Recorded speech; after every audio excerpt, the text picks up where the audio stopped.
చాలా అవసరం, కానీ అందరూ అనుకునేది ఒకటే. ఆ విషయమే నేను చెప్తున్నాను. పైరేట్స్. దీనికి ప్రూఫ్ లేదు.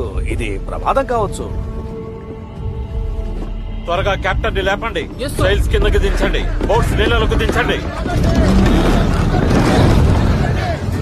ఎలిజబెత్, ఆ పిల్లోడికి నువ్వు తోడుగా వెళ్ళు. వాడిని జాగ్రత్తగా చూసుకో. చెప్పింది అర్థమైందా?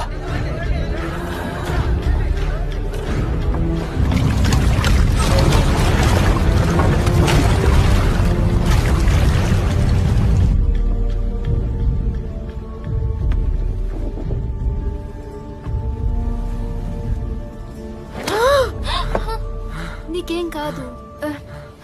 నా పేరు ఎలిజబెత్ స్వాన్. వెల్టానా, నేను నిన్ను చూసుకుంటా లెవిల్.